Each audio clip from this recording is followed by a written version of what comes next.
Salut, bienvenue dans cette nouvelle vidéo dans laquelle je vais vous présenter les concepts, query et filtres DSL sur Elasticsearch. Ce sera aussi l'occasion de présenter la différence qui existe entre les deux.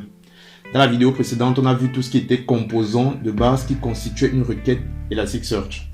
On a pu voir tous les attributs principaux, par exemple le from et size pour tout ce qui est pagination, l'attribut sort pour le tri, l'attribut source pour tout ce qui est spécification d'attributs bien précis lorsqu'on met en place une recherche. Et maintenant, le composant qui va nous intéresser aujourd'hui, la query. Si vous vous souvenez, la query qui est utilisée depuis le début, c'était la query match all. Je vous avais dit que c'était même la query qui était utilisée par défaut sur le système. Ça signifiait que si vous n'en spécifiez pas une, il va l'utiliser directement. Elle ressemblait à ceci. On avait l'attribut query et à l'intérieur, on mettait directement match all. Alors dans le cadre de la leçon d'aujourd'hui, je vais la remplacer par une toute autre query, la query match. Et elle sera utilisée conjointement avec le filtre appelé terme. Pour l'instant, vous ne devrez pas vous focaliser sur ces deux notions-là, vu que je les présenterai un peu plus tard dans la formation. Le but ici est de vous présenter la différence qui existe entre les deux, entre les concepts de query et filtre. Alors la query match est une query qui vous permettra de mettre en place des recherches tout en spécifiant l'attribut sur lequel vous voulez effectuer vos recherches. Pour ce faire, il suffit d'exécuter la requête suivante. On va faire un test. Alors ce qu'on va faire, c'est on va essayer de récupérer les documents sur notre système qui font référence au mot-clé Hadoop dans le titre. Du coup, on a cette query ici. Vous voyez, on met le même mot-clé query que vous connaissez déjà. Ensuite, au lieu de mettre match all, ici on met match. Et ensuite, on spécifie le titre ici. Et ensuite, la valeur. On a juste à exécuter la requête. Il nous renvoie 3 documents. En gros, vous voyez que dans les 3 documents là, dans le titre, j'ai Hadoop un peu partout. Pareil, plus bas, j'ai encore Hadoop. Et sur le 3e document, Hadoop. Vous voyez que la requête s'est très bien passée. Il a réussi à récupérer notre document. Et vous verrez que vous avez le même résultat si vous faites la même requête avec, plutôt ici, H majuscule. Vous voyez, on a le même résultat qui est retourné. Ça, c'est lié au processus d'analyse dont je vous ai parlé. On verra ça un peu plus loin. Mais gardez déjà en tête que lorsqu'on utilise une query match, les paramètres sont analysés par défaut. C'est juste une remarque. Maintenant, imaginons qu'on veut récupérer les documents qui font référence à Hadoop dans le titre et aussi récupérer uniquement ceux qui sont organisés par l'utilisateur Angie. Ça signifie que dans l'attribut host, je devrais avoir le mot-clé Angie. Et c'est là qu'intervient la notion de filtre.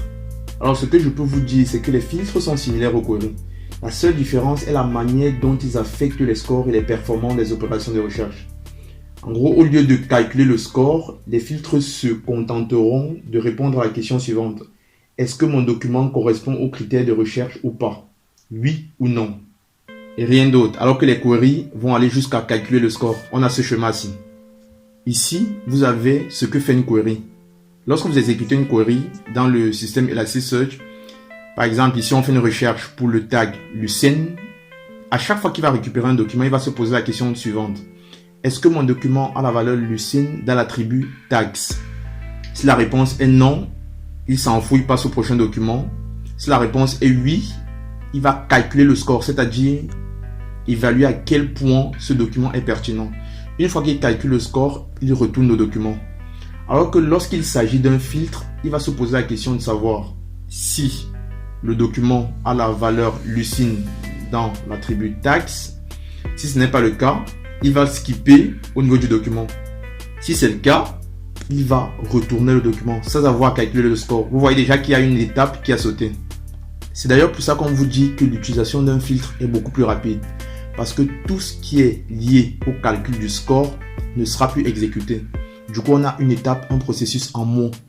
Alors, une requête qui contient un filtre ressemble à ceci.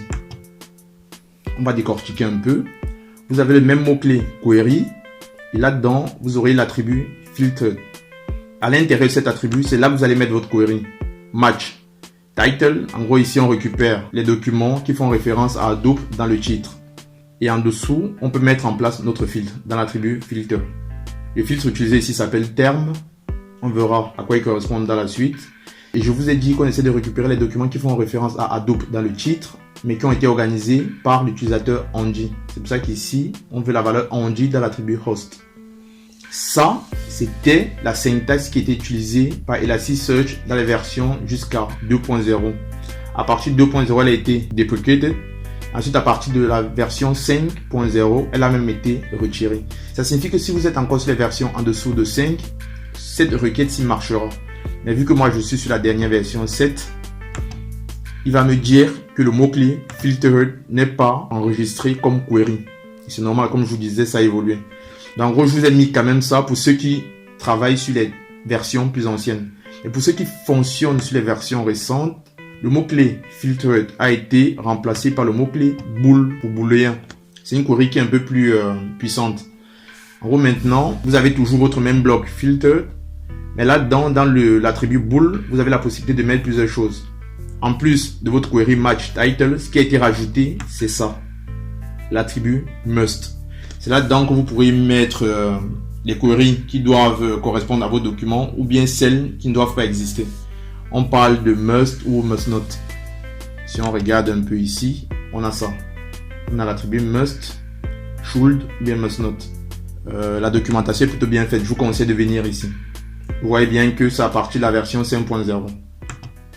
Ici, ils vous disent même comment est-ce que la migration s'est faite. Comme je vous disais, l'attribut filtered a été remplacé par la query bool.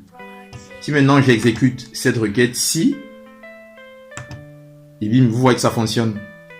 Ici, on a 2 documents et non 3 comme au tout début. Et dans les 2 documents, si je regarde dans host, j'ai le mot-clé Andy. En gros, ce sont les documents qui font référence à Hadoop dans le titre et où l'organisateur est Andy. Pareil, si je regarde dans le deuxième document, vous voyez que c'est la même chose. Alors, qu'est-ce qu'Elasticsearch fait en coulisses quand vous lui attribuez un filtre à votre query? Alors, Elasticsearch construit un ensemble binaire de bits. On appelle ça un byte set. C'est lui qui va indiquer si le document correspond à notre filtre ou pas. On a ce schéma-ci. Vous voyez qu'ici, on va considérer qu'on cherche à mettre en place un filtre sur la valeur Lucine dans l'attribut tags. Donc, en gros, on va considérer qu'on a plusieurs documents qui vont de A à E. Le filtre va se mettre sur ce champ-ci, tags. Ce qu'Elasticsearch fait, c'est qu'il crée ce tableau.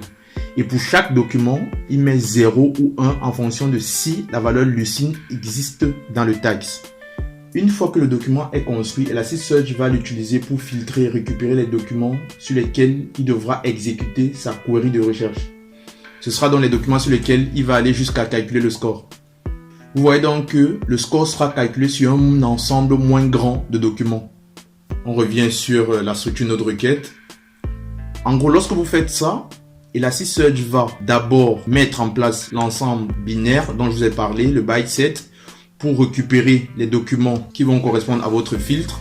En gros, il parcourt toute votre base de données et met en place ce filtre sur le champ host. Une fois qu'il a les documents qui ont la valeur Andy dans l'attribut host, là, il va mettre en place sa query match title Hadoop. Et pour ces documents qui ont été retournés par les filtres, il va calculer le score. Vous voyez donc que la requête est beaucoup plus rapide que si vous avez utilisé 2 queries match title pour Hadoop et match host pour Andy, c'est-à-dire 2 queries match. Parce que là, vous aurez eu à calculer le score non seulement 2 fois, mais sur tout l'ensemble de documents. C'est pour ça qu'on vous dit que si vous avez la possibilité d'utiliser un filtre, faites-le. En d'autres termes, une query plus un filtre sera toujours beaucoup plus rapide qu'une query plus une autre query. L'idéal même, ce serait d'avoir un filtre plus un autre filtre. Mais ça, c'est quand la notion de score ne vous intéresse pas. Ce qui est très rarement le cas si on se retrouve en train d'utiliser un système comme Elasticsearch, vu que c'est sa particularité de base. Et je vous ai dit qu'en plus, lorsque vous utilisez un filtre, la mise en cache est facile. Ça signifie que vous avez la possibilité de réutiliser le byte set de tout à l'heure. Ça signifie que lorsque le même filtre sera réutilisé, le byte set ne sera plus recalculé, vu qu'il aura été stocké en cache. Il faut savoir qu'il existe des byte sets qui ne sont pas automatiquement mis en cache. Ça arrive dans 2 cas. Si par exemple le byte set est facile à recalculer, alors dans ce cas, il n'est pas nécessaire d'utiliser le cache pour cela. Ou alors si Elasticsearch est capable de dire que le même byte set ne peut plus être réutilisé. Ça arrive par exemple si vous mettez en place un filtre qui devra récupérer les documents de la dernière heure. Vous voyez bien qu'un filtre pareil, le résultat changera forcément tout le temps, continuellement. Elasticsearch ne voit donc pas l'utilité de le mettre en cache, vu que ce sera jamais la même chose. Après, bon, il faut savoir que vous avez la possibilité de configurer manuellement et de dire Elasticsearch si un filtre doit être mis en cache ou pas. Vous voyez que ça vous permettra d'avoir des requêtes plus rapides sur votre système. Alors, comme conclusion sur cette vidéo, c'est qu'il faut maximiser l'utilisation de filtres sur vos requêtes. Dès que vous pouvez le faire, faites-le. Ils sont déjà beaucoup plus rapides et en plus, ils ont la possibilité d'être mis en cache. Je reviendrai sur la notion de byset au chapitre 10 du livre et dans la deuxième partie de la formation. C'est là que je vous montrerai exactement comment ils fonctionnent un peu plus en détail et vous présenter l'incidence qu'ils ont sur vos requêtes de recherche au niveau des performances. On arrive maintenant à la fin. Dans la suivante, ce sera l'occasion de vous présenter maintenant un peu plus en détail les différentes queries qui sont couramment utilisées sur Elasticsearch. Merci et à bientôt.